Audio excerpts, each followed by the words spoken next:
कान्हा जी, कहाँ ने आकर फंसा दिया मुझे। सब आपकी गलती है। अगर आप चाहते तो मुझे इस जगह से निकाल सकते थे। जिया जो इसी तरह से अपने कान्हा जी से बैठ करके शिकायत पर शिकायत की जा रही थी। वो भूल चुकी थी कि रियांश ने उसे तैयार होने के लिए कहा है। लेकिन जिया के दिमाग में अचानक से कुछ आता है, क्योंकि उसके ठीक सामने कर्टन लगा हुआ था, जो कि बहुत तेज हवाओं की वजह से उड़ रहा था। जिया जैसे उस कर्टन को हटता हुआ देखती है, वहां पर बहुत ही प्यारी सी बालकनी नजर आती है और जिया को वो जगह काफ़ी ज़्यादा अट्रैक्टिव लगती है। इस वजह से नहीं क्योंकि वो जगह वाकई में ही काफ़ी सुंदर थी, बल्कि इस वजह से क्योंकि जिया को वहाँ से एस्केप करने का एक और रास्ता मिल गया था। जिया इस मौके को जाने नहीं दे सकती थी, क्योंकि जिया को इतना तो पता चल गया था रियांश के बारे में कि रियांश ने कितने मर्डर्स किए हैं। और इन सब को जानने के बाद जिया उस इंसान के साथ कैसे रह सकती थी जिसने उसको धमकी देकर उससे शादी कर ली हो और घर में बॉम्ब सेट करवा दिया हो। इतना साइको इंसान के साथ जिया रह करके अपनी ज़िंदगी बर्बाद नहीं करना चाहती थी। वैसे भी वह ज़िंदगी भर माफिया के ख़ानदान से बिलोंग की थी और वैसे ही लोगों के साथ उसकी पूरी ज़िंदगी बीती थी। अब वो बाकी की ज़िंदगी फ्रीडम के साथ बिताना चाहती थी। जिया तुरंत ही अपने लहंगे को ऊपर की तरफ उठाती है और भाग करके बालकनी की तरफ आ जाती है। और जैसे ही वो नीचे की तरफ का नज़ारा देखती है, पहले तो उसे सुकून मिला था कि यहाँ पर उसको बचने का एक रास्ता मिल गया है, लेकिन नीचे देखने के बाद जिया धक्क से अपने दिल पर हाथ रखते हुए गहरी गहरी सांस भरती और आंखें बंद करते हुए कहती है, ये मुझसे नहीं हो पाएगा। भागूंगी तो मर ही जाऊंगी। इतना ऊपर हूं मैं। और ये बोल करके वो नीचे की तरफ झांकती है। जिया को अभी तक यही पता था कि वो इंडिया में है, ना कि दुबई में, जिस वजह से वो दोबारा से हिम्मत करते हुए नीचे की तरफ देखती है और फिर कहती है, लगता है मैं 1 2 3। और वो बस अंदाजे से काउंट कर रही थी कि वो कौन से फ्लोर पर है। गिनते गिनते उसे समझ में आता है कि वो नियर अबाउट 5th फ्लोर पर है। जिया को 5th फ्लोर से इतनी ज़्यादा घबराहट होने लगती है कि वो एकदम से अपने चेहरे को दूसरी तरफ करते हुए कहती है, नहीं नहीं, मैं नहीं कूद पाऊंगी। मुझे हाइट से बहुत डर लगता है। मैं तो बालकनी की साइड से नीचे देखने में भी कितना घबराती हूँ। मैं कैसे कूद सकती हूँ, रहने दो। लेकिन जिया भी अंदर जाती कि तभी उसे ठक ठक की आवाज़ आ रही थी। ऐसा लग रहा था जैसे उसके दरवाजे के पास कोई आ रहा है। जिया को समझ में आ जाता है कि ये रियांश अग्निहोत्री ही होंगे। जिसकी वजह से वो फिर से पीछे की तरफ मुड़ती है और फिर कहती है, क्या सच में हमेशा आज़ादी के लिए मैंने क्या कुछ नहीं किया है। इतने मार खाए, इतना सब कुछ सहा, और अब फिर से वही ज़िंदगी मिलने वाली है मुझे।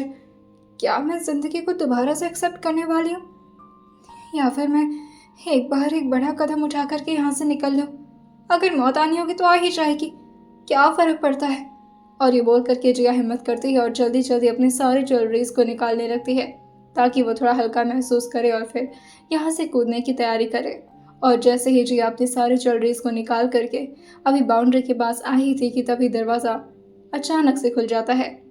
लेकिन जिया को ये सुनाई नहीं देता, क्योंकि उसकी आंखों के सामने सिर्फ उसको रास्ता नजर आ रहा था जो उसे शायद अपनी आज़ादी की तरफ ले जाता। शायद ये उसकी गलतफहमी ही थी, लेकिन फिर भी वो एक बार कोशिश करके देखना चाहती थी। जिया जो बाउंड्री के ऊपर चढ़ती है और खड़ी हो जाती है। पीछे से रियांश उसको देख लेते हैं, लेकिन वो धीरे धीरे आगे बढ़ रहे थे और वो अचानक से चिल्लाना नहीं चाहते थे, क्योंकि उन्हें पता था कि अगर जिया अचानक से रियांश की आवाज़ सुनेगी तो वो कूद भी सकती है और उससे उसे कहीं चोट ना लग जाए। वैसे तो ये फ्लोर इतना भी ज़्यादा ऊंचा नहीं था और ऊपर से नीचे ठीक स्विमिंग पूल था, और अगर जिया गिरती भी तो स्विमिंग पूल के अंदर जाती। लेकिन जिया को तो हाइट से ही डर लगता था। जिया बाउंड्री पर चढ़ गई थी, लेकिन उसकी हिम्मत नहीं हो रही थी कि वो नीचे भी देख पाए कि तभी रियांश की आवाज़ धीरे से जिया के कान में पड़ती है, क्या कर रही हो। रियांश ने इतना कामली बोला था जैसे उन्हें कोई फर्क ही नहीं पड़ रहा था कि जिया बाउंड्री पर खड़े होकर के नीचे भागने की कोशिश कर रही है। जिया पीछे मुड़कर धीरे धीरे रियांश की तरफ देखती है और फिर कहती है, आगे मत बढ़िएगा, मैं कूद जाऊंगी। और ये बोलते बोलते वो बहुत ज़्यादा डर रही थी। ऐसा लग रहा था जैसे रियांश से ज़्यादा तो उसे हाइट से डर लगता हो। जिया जो कांप रही थी, लेकिन तभी रियांश उससे कहते हैं, ठीक है, कोई बात नहीं, कूद जाओ। जिया जैसे ही सुनती है वो अपनी आंखें बड़ी करते हुए कहती है, क्या मैं कूद जाऊँ मैं। रियांश कहते हैं, ऑब्वियसली अब बाउंड्री पर चढ़ी हो तो कूदने के लिए ना, कम ऑन डू इट। जिया जो कहती है, आपको डर नहीं लग रहा, अगर मैं कूद गई तो मैं भाग जाऊंगी। रेहान कहते हैं कोई बात नहीं, भाग भी जाना, पहले कूदो तो। जिया जो कहती है कैसे इंसान है आप, आपको मुझे रोकना चाहिए, अगर मैं मर गई तो। रेहान कहते हैं 5th फ्लोर पर हो तुम, 15th फ्लोर पर नहीं तो तुम मर जाओगी, कम ऑन डू इट। जिया जो कहती है मैंने कहा ना कि मत पढ़िएगा, लेकिन रेहान आगे बढ़ रहे थे। जिया जो कहती है मैं कूद जाऊंगी। अब जिया के हाथ जो पीछे की तरफ हवा में झूलने लगे थे और जिया एकदम से अचानक से पीछे बेंड होती है। उसे पता नहीं था कि वो पीछे जा रही है, लेकिन शायद वो ये चीज़ भूल गई थी कि वो कहाँ पर खड़ी है, और बस उसका पैर एक बार और पीछे की तरफ जाता है और जिया जोर से चिल्लाते हुए कहती है मैं मर गई। लेकिन अभी जिया ने चिल्लाया था और उसे लगा था कि बस वो अब हवा में झूलने वाली है, लेकिन उससे पहले ही रेयांश उसका हाथ जोर से पकड़ लेते हैं और उसे नीचे गिरने नहीं देते। जिया जो अपने दूसरे हाथ को भी रेयांश के हाथ पर रखती है और जोर से पकड़ते हुए कहती है मुझे बचा लीजिए प्लीज, गलती हो गई मुझसे, मुझे नहीं पता था, बहुत डर लग रहा है, मुझे नहीं लग रहा था कि इतना ज्यादा डर लगता होगा, प्लीज प्लीज प्लीज उठा लीजिए। रेयांश कहते हैं मुझसे बोल रहे हैं या भगवान जी से। जिया जो कहती है आप इस सिचुएशन में भी इतने नॉर्मल कैसे हैं? देखिए आपने बहुत सारे मर्डर किए होंगे, लेकिन मैं ऐसे मरना नहीं चाहती, मुझे हाइट से बहुत डर लगता है, प्लीज उठा लीजिए। रेहान जो कहते हैं वेल मुझे अच्छी लग रही हो ऐसा तुम, एक तो शूट पे तुम्हारे साथ ऐसे ही करूँगा मैं, तुम्हें हाइट में लटका करके, क्या एक्सप्रेशन आते हैं तुम्हारे। जिया जो कहती है वाकई में आपको ये सब नजर आ रहा है, प्लीज उठा लीजिए, मैं मर जाऊंगी, मुझे नीचे देखा भी नहीं जा रहा। रेहान जो कहते हैं तुम्ही को कूदने का शौक लगा था ना। जिया जो कहती है हाँ मैं बेवकूफ़ हूँ, इडियट हूँ, गंवार हूँ, कुछ नहीं आता मुझे, मुझे लगा था कि मैं कूद जाऊंगी। रेहान जो कहते हैं भागने की कोशिश कर रही थी। जिया जो कहती है उल्लू की पट्टी हूँ ना मैंने सोचा कि भाग जाऊंगी, मुझे कहाँ पता था कि आप इतने खतरनाक है, प्लीज उठा लीजिए। रेहान के बोलते हुए रेहांश जो अपने हाथ को उस रेलिंग से हटाते हैं और ऊपर की तरफ उठाते हुए उस रेलिंग को साइड कर देते हैं। जैसे ही उन्होंने एक बटन को प्रेस किया था, रेलिंग अपने आप ही साइड होने लगता है। जिया जो ये देखकर कहती है बाप रे, क्या क्या टेक्नोलॉजी है, कर क्या रहे हैं आप। जिया जो कहते हैं चुप रहो पहले, और फिर वो अचानक से उसको ऊपर की तरफ खींचते हैं और उसे अपनी बाहों में भरते हुए कहते हैं भाग ली, कर ली अपनी मनमानी। जिया जो जोर से उनके सीने में चिपकती है और कांपते हुए कहती है मुझे नहीं पता था, बहुत डर लगता है, हाइट से कभी भी कूदने की कोशिश नहीं करूँगी, भागूंगी भी तो दूसरी तरीके से। रेहान जी कहते हैं व्हाट। जिया जो कहती है मैं भागूंगी नहीं, मैं क्यों भागूंगी, मुझे तो यहीं रहना है आपके साथ।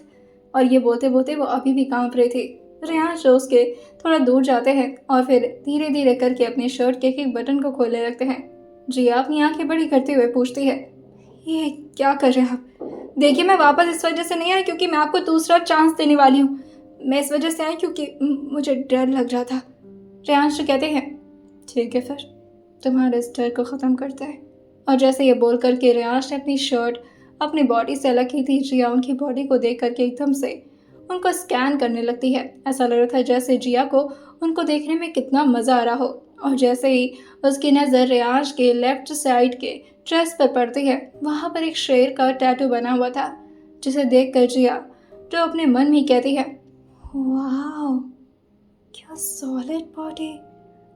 अभी उसने इतना बोला ही था कि तभी रेहांश जो उसका हाथ पकड़ते हैं और फिर उससे कहते हैं चलो कूदते हैं। जिया जैसे ही सुनती है वो रेहांश को पहले तो अपनी निगाहें छोटी करके देखती है, जैसे उसे कुछ गलत सुन लिया हो। लेकिन फिर रेहांश अपने कदम को आगे बढ़ाते हुए कहते हैं पहले मैं कूदूं या तुम। जिया जो कहती है क्या, हाँ हम कहाँ कूद रहे हैं। रेहांश जो कहते हैं नीचे। जिया जो कहती है नहीं नहीं नहीं नहीं आप मजाक कर रहे हैं ना, देखिए मुझसे गलती हो गई है, मैं दोबारा से भागने की कोशिश नहीं करूँगी, आई प्रॉमिस। रेहांश जो कहते हैं आई डोंट ट्रस्ट यू, अब चलो। और ये बोल करके वो अचानक से जिया का हाथ पकड़ते हैं और जोर से नीचे की तरफ छलांग लगा देते हैं।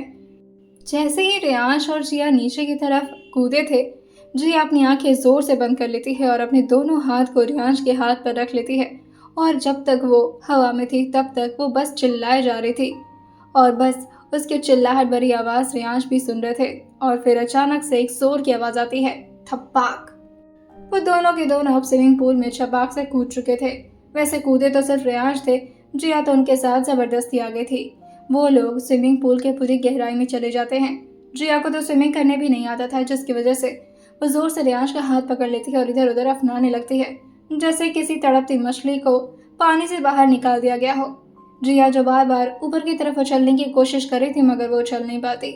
लेकिन तभी रियांश उसका कमर पकड़ते हैं और उसे ऊपर की तरफ लाते हैं और दोनों के दोनों गहरी सांस भरते हैं। जिया, जो कि बहुत गहरी सांस भरते हुए रियांश के चेहरे के बहुत करीब आ चुकी थी और वो दोनों लोग एक दूसरे को ध्यान से देखने लगे थे। लेकिन तभी जिया उनको जोर से धक्का देते हुए कहती है, आप कैसे इंसान है, मुझे मार दिया था आपने। रियांश कहते हैं, रिलैक्स। लेकिन रियांश जैसे ही उसे दूर गए थे, जिया फिर से दुबकने हुए। जिया जो फिर से पानी में डुबकी लगाने लगती है। वो पूरी तरह से नीचे जा रही थी, लेकिन फिर से रियांश उसकी कमर को पकड़ करके उसको फिर से ऊपर करते हुए कहते हैं, करो खुद को मुझसे दूर। जब जब मुझसे दूर जाओगी ऐसी प्रॉब्लम्स में पड़ोगी तुम। जिया जो कहती है, प्रॉब्लम्स आप क्रिएट करते हैं, आपको पता है क्या किया आपने मेरे साथ, ऊपर से कूदा दिया मुझे, मैं मर जाती। रियांश उसके एक्सप्रेशन को देख करके हंसना चाह रहे थे, लेकिन वो अपनी हंसी बहुत मुश्किल से कंट्रोल करते हैं और फिर उसके गाल पर टैप करते हुए कहते हैं, देखो कुछ नहीं हुआ, मैं सिर्फ तुम्हारे डर को तुम्हारे दिमाग से निकालने की कोशिश कर रहा था, एंड दैट्स इट, अब चलो। और ये बोल करके वो तो आराम से स्विमिंग पूल के बाउंड्री से चढ़ करके बाहर निकल जाते हैं, लेकिन जिया जो बाउंड्री पर ही लटक कर रह जाती है और वो हाथ आगे बढ़ाते हुए कहती है, मुझे तो निकालिए। रियांश कहते हैं, वहाँ पर स्टेयर्स लगे हुए हैं, आ जाओ। जिया जो कहती है, मैं नहीं आ पाऊंगी, मम्मी मैं उधर उतना दूर नहीं जाऊंगी, आप खुद निकालिए मुझे। रियांश जो कहते हैं, एक काम तो मेरे बिना तुमसे होता नहीं है और मुझसे दूर आना है तुम्हें। जिया जो कहती है, प्लीज। रियांश उसकी रिक्वेस्ट भरी टोन को सुनते हुए उसकी तरफ झुकते हैं और फिर उसकी कमर को जोर से पकड़ते हैं, लेकिन वो उसे इतना आसानी से तो ऊपर नहीं ला सकते थे, जिसकी वजह से वो उसको कमर से पकड़ते तो है और धीरे से उसको ऊपर की तरफ उठाते हैं। जिया जो खुश हो गई थी कि शायद वो बाहर निकल रही है, लेकिन रियांश फिर से उसे नीचे छोड़ते हुए कहते हैं, मैं तुम्हें ऊपर क्यों उठाऊं, पड़ी रहो ऐसे स्विमिंग पूल में, वैसे भी तुम्हें बाहर निकालने का कोई फायदा नहीं है, दोबारा से भागने की कोशिश करोगी। जब इसी तरह से 2 घंटे स्विमिंग पूल में रहोगी ना, तब समझ में आएगा तुम्हें कि रियांश अग्निहोत्री से दूर जाने का क्या नतीजा होता है। जिया जो रियांश की बात सुनती है और फिर से वहीं पानी में लटक जाती है। वो बार बार अपने हाथ को बाहर की तरफ निकालने की कोशिश कर रही थी, लेकिन रह रह करके उसका हाथ फिसल जा रहा था। रियांश को इस तरह जाता हुआ देखकर वो जोर से चिल्लाते हुए कहती है, प्लीज प्लीज, हमारी शादी हो चुकी है, आप मुझे ऐसे नहीं छोड़ सकते। रियांश जैसे ये सुनते हैं, वो एक तिरछी मुस्कान पास करते हुए पीछे की तरफ देखते और कहते हैं, क्या कुछ कहा तुमने? जिया जो कहती है, मेरा मतलब है आप परेशान क्यों कर रहे हैं? रियांश जो कहते हैं, यू नो तुम्हें परेशान करके मुझे कितना मजा आता है। जिया जो कहती है, बाद में कर लीजिएगा प्लीज, निकालिए ठंडा लग रहा है। रियांश जो कहते हैं, तो स्विमिंग पूल में कूदने का इरादा किसने बनाया था? जिया जो कहती है, मैं डफर हूँ, अब प्लीज निकाल दीजिए। रियांश फिर से उसकी तरफ आगे बढ़ते हैं और उसे और ज़्यादा परेशान ना करते हुए उसके कमर से उसको उठाते हैं और ज़ोर से बाहर की तरफ निकाल लेते हैं। जिया जो हैरानी से उनके मसल्स को अपने हाथ से छूते हुए कहती है, आपके तो बड़े टोले शोले, आराम से निकाल दिया मुझे, भारी नहीं लगी क्या मैं? रियांश कहते हैं, तुम्हें उठाने में मुझे कभी भी प्रॉब्लम नहीं होगी, जब भी मन करे मुझे ऑर्डर दे देना, I will pick you up. Jiya जो कहती है, थैंक यू, आप दूर रहिए मुझसे। और ये बोल करके वो अपने लहंगे को उठाती है, जो कि पानी में भीगने की वजह से और ज़्यादा भारी हो गया था, और वो उठाते हुए अंदर की तरफ जाने लगती है। लेकिन तभी रियांश उसको वही ज़ोर से बाजू से पकड़ते हैं और अपनी तरफ खींचते हुए कहते हैं, ऐसे पानी पानी करने की ज़रूरत नहीं है, फ्लोर गंदा हो जाएगा, फिर लूसीफर को पसंद नहीं है सब। जिया जो कहती है, लूसीफर? ये कौन है? कोई नया शख्स है क्या आपके घर में? बॉस है आपका? रियांश को जिया की बात सुनकर के अब याद आता है कि उनके पास तो एक और मोहरा है जो जिया को बेहतरीन तरीके से परेशान कर सकता है। और फिर उनके चेहरे पर एक शैतानी स्माइल आ जाती है। जिया उनको देखते हुए कहती है, क्या हुआ? रियांश कहते हैं, तुम भीगी हुई अच्छी लगती हो, बैठो यहाँ पर, मैं तुम्हें ड्राई कर देता हूँ। लेकिन तभी जिया जो उठते हुए कहती है, मैं कर लूँगी खुद को ड्राई, ज़रूरत नहीं है आपको। रियांश कहते हैं, वैसे मुझे पता है कि मैं सिर्फ तुम्हें वेट कर सकता हूँ, ड्राई नहीं, बट स्टिल राइट नाउ अब इसकी ज़रूरत है तुम्हें। और ये बोल करके वो अंदर खड़ी एक स्टाफ को इशारा करते हुए बाहर बुलाते हैं। वो दौड़ करके उनके लिए और जिया के लिए टॉवल लेकर आ जाती है। रियांश टॉवल ले करके जिया के बालों को अपने हाथ से सुखाने लगते हैं। जिया जो अपनी थूक अटकते हुए कहती है, हाँ आपका ये घर काफ़ी बड़ा है। रियांश जो कहते हैं, और काफ़ी ऊंचा भी है। जिया जो कहती है, हाँ देख लिया मैंने। रियांश जो उसके ठीक सामने आकर बैठते हैं और फिर उसके भीगे हुए कपड़ों को देखते हुए बहुत ध्यान से उसके गर्दन के पास अपनी नज़र टिका देते हैं। जिया के गले के पास एक छोटा सा तिल था जिसे रियांश धीरे से अपने थंब से रब करते हुए कहते हैं, तुम काफ़ी अट्रैक्टिव हो। जिया अपने चेहरे को नीचे झुकाते हुए कहती है, मुझे पता है, और ऐसे हाथ मत लगाइए मुझे। रियांश जो कहते हैं, थोड़ी देर पहले तो चिपकी हुई थी मुझसे, तब याद नहीं आया कि मुझे हाथ नहीं लगाना है। जिया जो कहती है, आपकी गलती थी, आप स्विमिंग पूल में मुझे लेकर कूद गए थे। एक तो मुझे पानी से डर लगता है, ऊपर से हाइट से भी डर लगता है। रियांश जो कहते हैं, तुम्हें तो सबसे डर लगता है सिवाय मेरे, राइट। जिया जो कहती है, हाँ आपसे भी लगता है। रियांश जो कहते हैं, अगर डर लगता है तो भागने की गलती कैसे कर दी तुमने। मैं कुछ करता नहीं उसका मतलब ये नहीं कि मैं कुछ कर नहीं सकता। जिया जो अभी अपने मुंह खोलती, लेकिन अचानक से रियांश का चेहरा उनके ठीक सामने आ जाता है। लेकिन अचानक से रियांश का चेहरा जिया के चेहरे के इतना करीब आ चुका था कि दोनों को एक दूसरे की सांसें महसूस होने लगती हैं। जिया जो हल्का सा पीछे होते हुए कहती है, मैं वो। रियांश कहते हैं, अगली बार से अगर भागने के बारे में सोचा भी तो इस बार तो तुम्हें सिर्फ 5th फ्लोर से कूदवा है, नेक्स्ट टाइम प्राइवेट जेट से नीचे फेंकवा दूंगा। जिया जो अपना मुंह बच्चों जैसा बनाते हुए पूछती है, मार देंगे मुझे, वो भी ऐसे। रियांश उसके गाल को खींचते हुए कहते हैं, नहीं, साथ में मरेंगे हम दोनों, अपने साथ लेकर कूदूंगा तुम्हें। अब चलो अंदर। जिया जो कहती है, मैं चली जाऊंगी, थैंक यू। रियांश उसका हाथ पकड़ते हुए कहते हैं, अब तुम्हें मैं ऐसे खुला नहीं छोड़ सकता, भागती रहती हो तुम। जिया जो कहती है, तो क्या बांध कर रखेंगे मुझे। रियांश उसकी बात सुनते हैं और एक हल्की से स्माइल पास करके पीछे मुड़ते हुए जिया की तरफ देखते हुए कहते हैं, ग्रेट आइडिया, बांध सकते हैं तुम्हें बाय द वे, राइट। जिया जो कहती है, मैं किसी बंधन में रहने वाली लड़की नहीं हूँ, आज़ाद परिंदा हूँ मैं।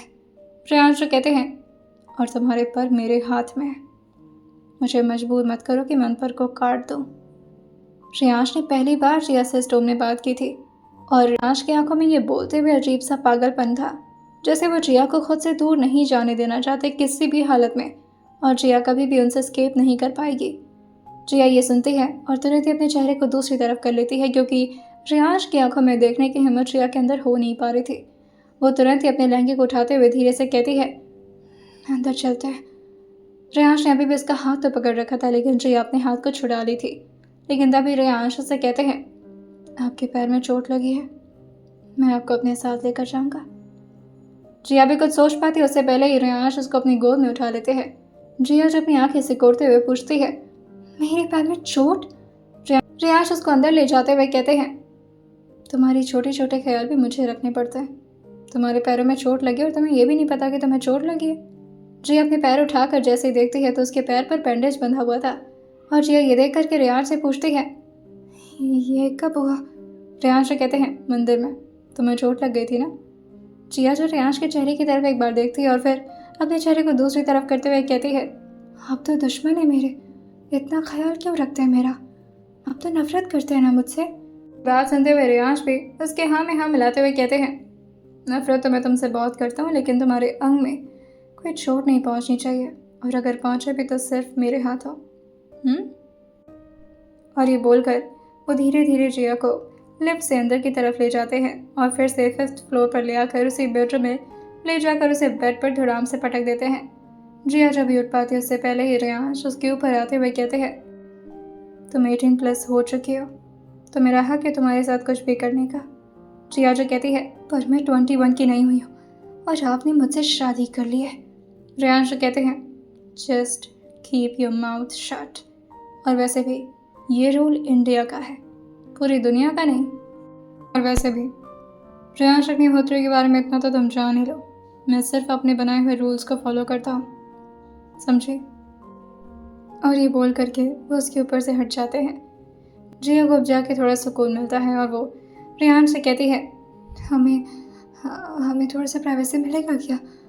कपड़े चेंज करने हैं। वो अभी भी ठंड से कांप रही थी क्योंकि उसके कपड़े अभी भी हल्के हल्के गीले थे। रेयांश जो वहीं सामने काउच पर बैठते हैं और फिर कहते हैं, चेंज करो। जिया अपनी आंखें बड़ी करती है और फिर रेयांश को हैरानी भरी निगाहों से देखते हुए पूछती है, आप यहीं रहेंगे? रेयांश अपने सर को हाँ मिलाते हैं और फिर बहुत आराम से पीछे की तरफ काउच पर लीन होते हुए अपने एक पैर को दूसरे पैर पर चढ़ाते हैं और हैंडरेस्ट पर अपने दोनों एल्बो को टिकाते हुए कहते हैं, मैं यहीं पर हूँ, तुम चेंज करो। जिया जो तुरंत ही बेड से खड़ी होती है और फिर थोड़ा तेज आवाज में बोलती है, आपके सामने कपड़े चेंज करूं? ये घटिया बात आप कर भी कैसे सकते हैं और सोच भी कैसे लिया कि मैं आपकी बात मानने वाली हूँ? रेयांश कहते हैं, या तो खुद उतारो या तो फिर मैं उतारूंगा। आपको अभी तक लगा था कि रेयांश ये बात मजाक में बोल रहे हैं, लेकिन दोबारा ये बात रिपीट करने के बाद जिया तुरंत ही अपने सीने को अपने हाथों से कवर करते हुए नाम में सर हिलाते हुए कहती है, ऐसा कुछ नहीं करूँगी मैं, ये मजाक कर रहे हैं आप?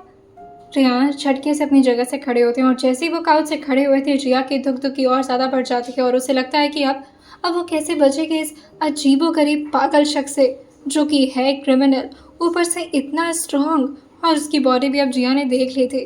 जिया जो तुरंत ही पीछे होते हुए कहती है, हाँ ऐसे करीब नहीं आ सकते। रेयांश उसको कांपता हुआ देख रहे थे और उसके चेहरे पर डर रेयांश के चेहरे पर एक कातिल मुस्कान छोड़ देता है। वो आगे बढ़ते बढ़ते जिया के एकदम करीब आ चुके थे, लेकिन जिया तुरंत ही अपने सर को नीचे करती और कहती है, प्लीज़ प्लीज़ ऐसा मत करिए। लेकिन रेयांश उसके कंधे को ज़ोर से पकड़ते हैं और एक ही झटके में उसे पीछे की तरफ टर्न कर देते हैं और उसके बाल को पीछे से हटाते हुए आगे की तरफ करते हैं और इसके ब्लाउज़ के नॉट को धीरे धीरे अपनी उंगली के बीचों बीच फंसाने लगते हैं। वो भी 2 उंगली के सहारे से उसके ब्लाउज़ के नॉट को जैसे ही खोले थे, जिया का ब्लाउज़ पूरी तरह से ढीला हो जाता है। वो धीरे धीरे उसके शोल्डर से उसका ब्लाउज़ निकालते हुए उसके जैसे ही कंधे पर अपनी नज़र डालते हैं, उनका चेहरा एकदम से सख्त हो गया था और वो जिया की तरफ देखते हुए कहते हैं, ये क्या है?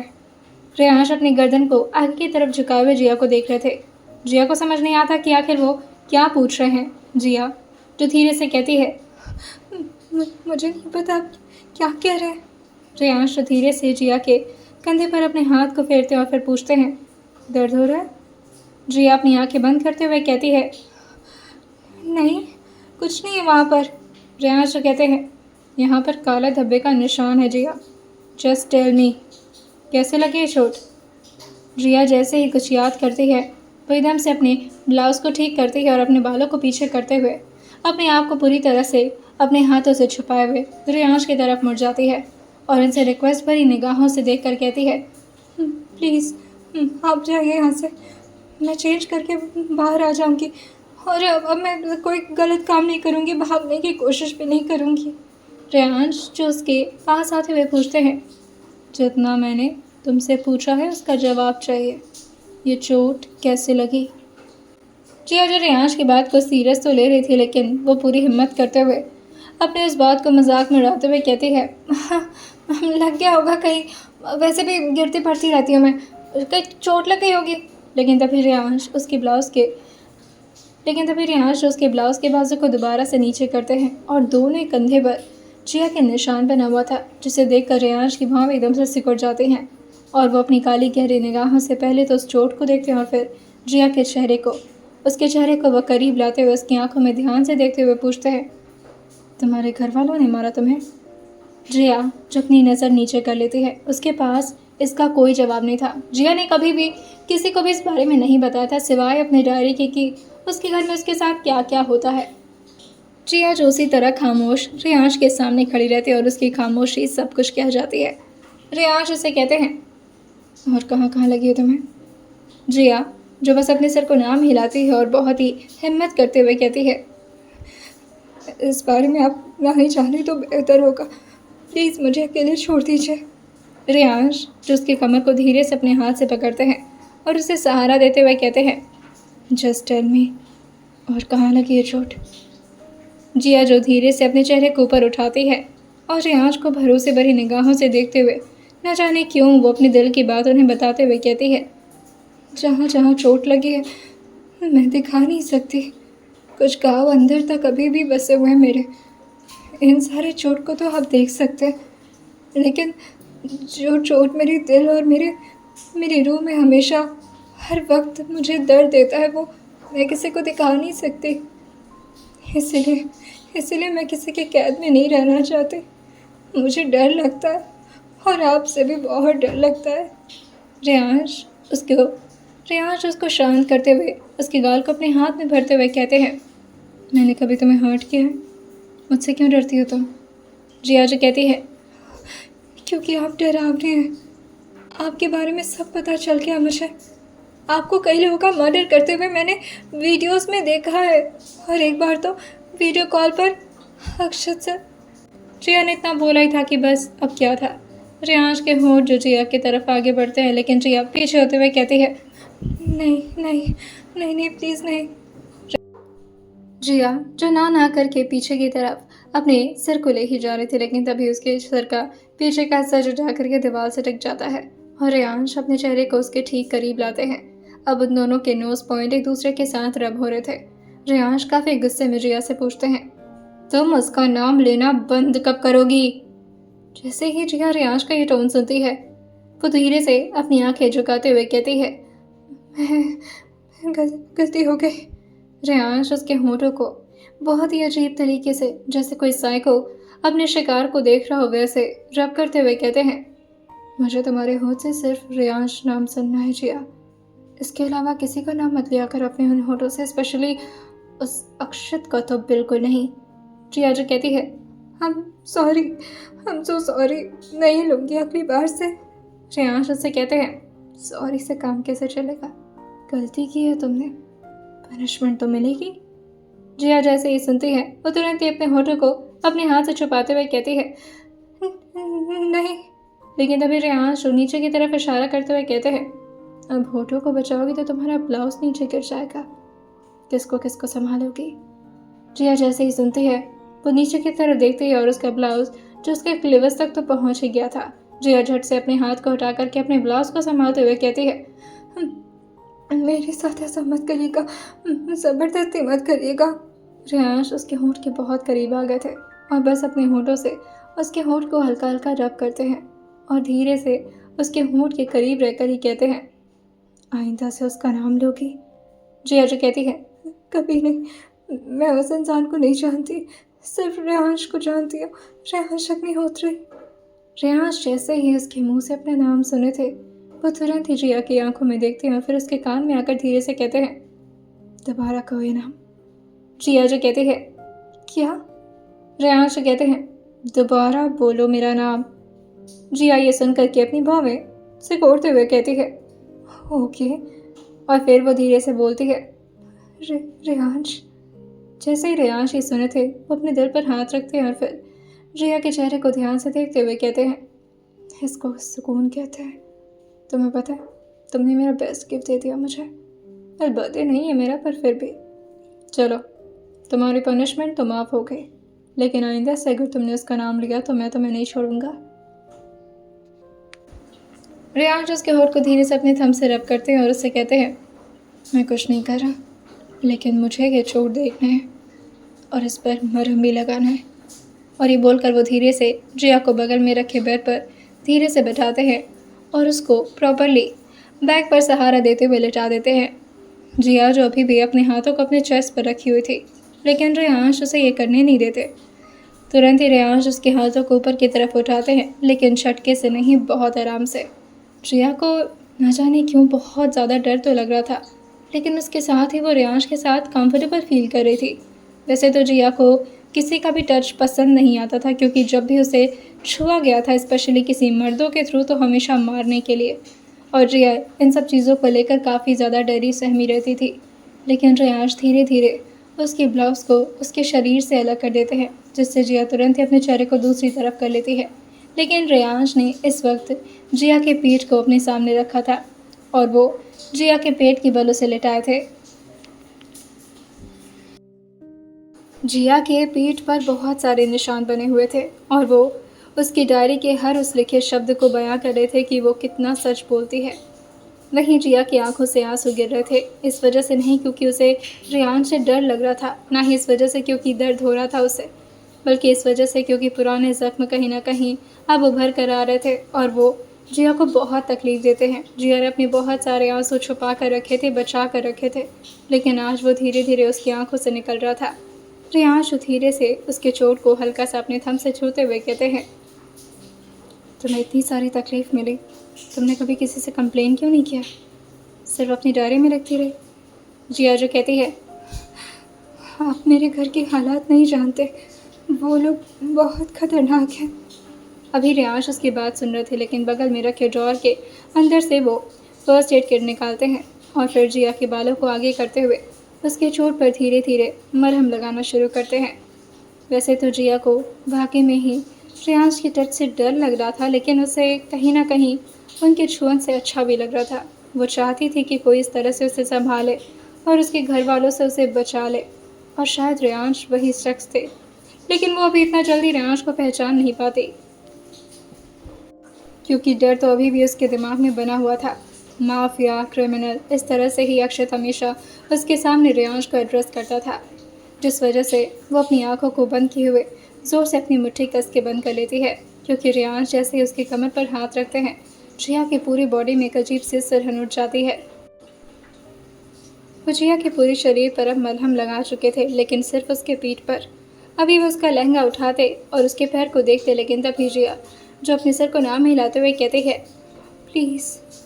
जैसे ही जिया ने इतने प्यार से रियांश को रोका था, रियांश भी उसके पूरे पैर को उसके लहंगे से कवर करते हुए कहते हैं, कोई बात नहीं, तुम्हारे शरीर के एक छोटे से छोटे जख्म का बदला अगर मैं ना लिया ना तुम्हारी फैमिली से, तो मैं खुद को कभी माफ़ नहीं कर पाऊँगा।